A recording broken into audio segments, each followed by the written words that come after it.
রাজ্যের শৃঙ্খলা যেমন নেই, ঠিক তেমনই দলের শৃঙ্খলা নিয়েও প্রশ্ন উঠছে। বারবার বিতর্কে জড়াচ্ছেন রাজ্যের মন্ত্রী সিদ্দিকুল্লাহ চৌধুরী। এবার সরকারি প্রকল্পে দলের পতাকা ব্যবহারের অভিযোগ উঠে এসেছে। মন্ত্রী মশাই অবশ্য সাফাইও দিয়েছেন, দোষ চাপিয়েছেন দলের ছেলেদের ওপরে।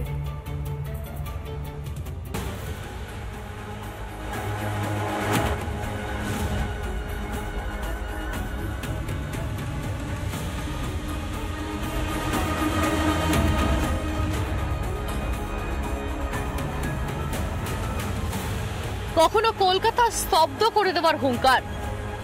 আমরা কলকাতাকে যদি বলতাম জ্যাম করব, তো 50টা জায়গায় 2000 করে বসে যেতাম।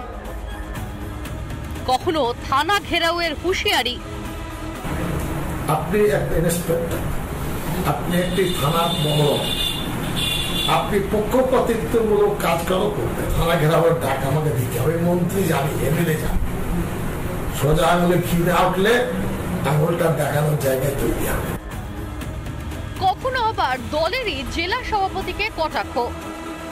বর্তমান জেলার রাজনীতিতে সে বর্তমানে থাকুক আর কাটোয়ার বুড়োবাবু থাকুক, আমরা হলাম 1 নম্বর। সিদ্দিকুল্লাহ চৌধুরী মুখ খুললেই যেন বিতর্ক। রাজ্যের সেই গ্রন্থাগার মন্ত্রী ফের বিতর্কের কেন্দ্রে। এবার পাড়ায় সমাধান প্রকল্পকে ঘিরে। এদিন মন্ত্রী যান প্রকল্পের পরিদর্শনে। তার কনভয়ের একটি গাড়িতে লাগানো ছিল দলের পতাকা, আবার সেই গাড়িতে লাগানো মাইকে প্রচার চলছিল সরকারি প্রকল্পের।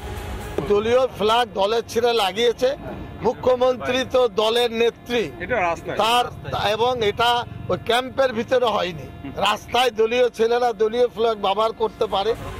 এখানেই শেষ নয়, উন্নয়নের কাজে অসহযোগিতার অভিযোগ তোলেন তৃণমূল পরিচালিত একাধিক পঞ্চায়েতের বিরুদ্ধে, যা নিয়ে অবশ্য তাকে পাল্টা দিতে ছাড়েননি মন্তেশ্বর পঞ্চায়েত সমিতির সভাপতি আহমেদ হোসেন শেখ।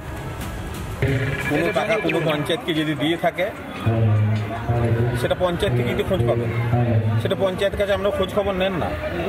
ভিত্তিহীন কথাবার্তারা, এগুলো কোনো মানে হয়। এর আগেও মন্ত্রীর সঙ্গে আহমেদ শেখের সংঘাত সামনে এসেছে।